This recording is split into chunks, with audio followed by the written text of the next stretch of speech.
Salut, salut, bravo, bravo, si tu regardes cette vidéo, c'est que tu as décidé de relever le défi et je te félicite. C'est une première étape vers le défi et c'est super. Alors, j'aimerais vraiment t'encourager et te donner des clés pour relever ce défi. Comme je te disais, l'idée, c'est pas forcément que tu le fasses, cet outil, avec des gens inconnus, mais vraiment avec des personnes pour lesquelles tu as eu le temps de développer la confiance.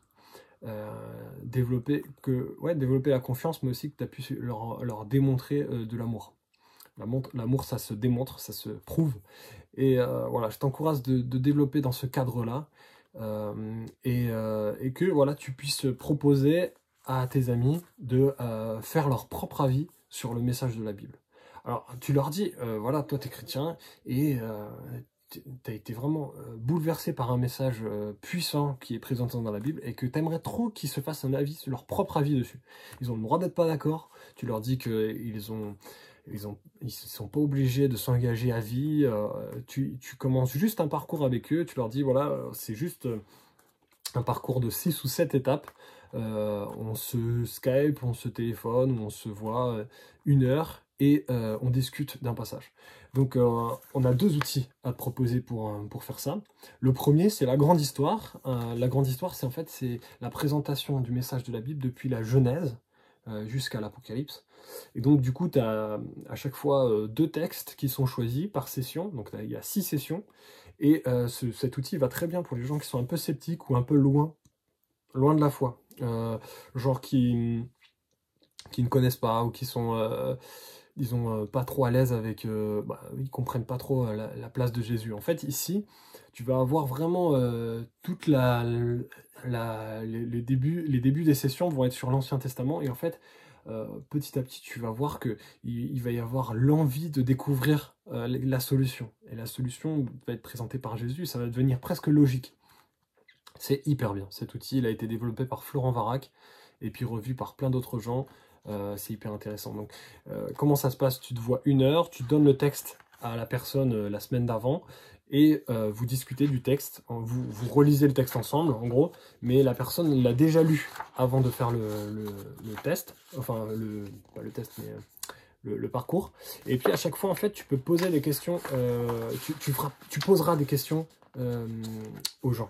Donc à tes amis.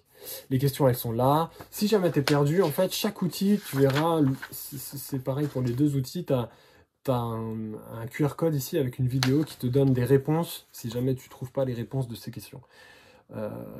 Encore une fois, c'est un outil qui présente le message à la source. C'est pas toi qui va prêcher, c'est la Bible qui va prêcher. Et ça, c'est hyper rassurant. C'est pas à toi de convaincre, c'est le Saint-Esprit qui convainc. Toi, tu fais juste que présenter le message de la Bible. Et tu vas voir que le message de la Bible est hyper pertinent. Tu verras que dans cet outil, notamment, tu déconstruis pas mal l'idée qu'il y a plusieurs vérités.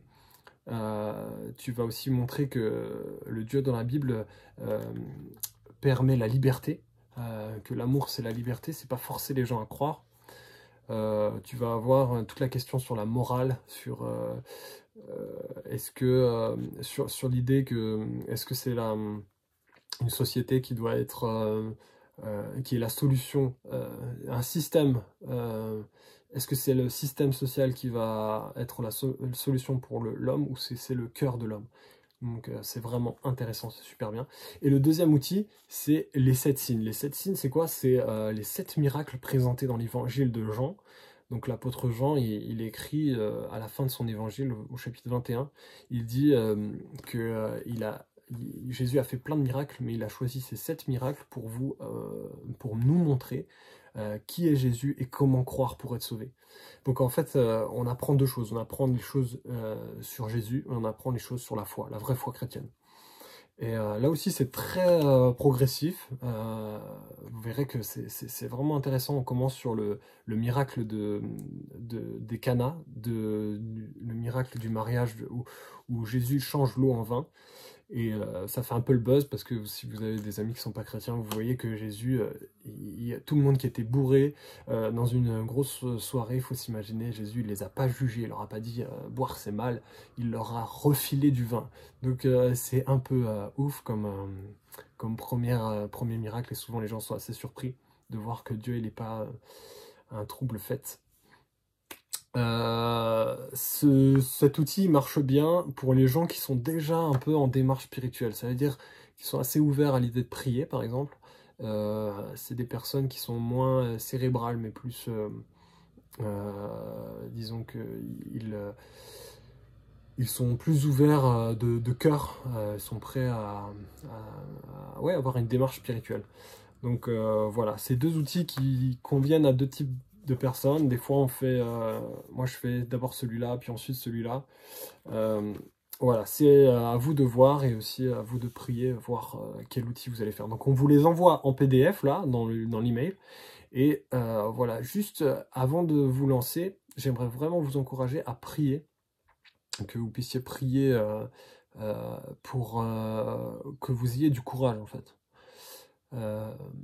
C'est une chose qu'on voit souvent dans les actes des apôtres.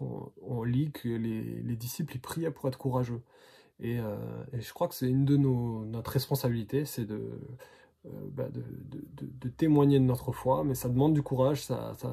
Parfois, on se fait rejeter ou on est face à une sorte de persécution. Mais du coup, voilà, je vous propose d'abord prier pour être courageux, et puis ensuite prier pour que Dieu vous guide. Peut-être vous savez déjà à qui vous allez parler, ou peut-être vous ne savez pas encore. Donc priez que Dieu à la fois vous guide vers la bonne personne, mais aussi qu'il vous guide pendant les rencontres. Et faites confiance à l'Esprit Saint. Pendant la rencontre, vous allez voir que Dieu va parler au travers de vous, il va vous assister. Et ça, c'est vraiment puissant. C'est que l'Esprit Saint est là vraiment pour nous accompagner dans la mission. Et voilà, je vous souhaite bon courage, que Dieu vous bénisse, qu'il vous remplisse de son esprit. Et let's go.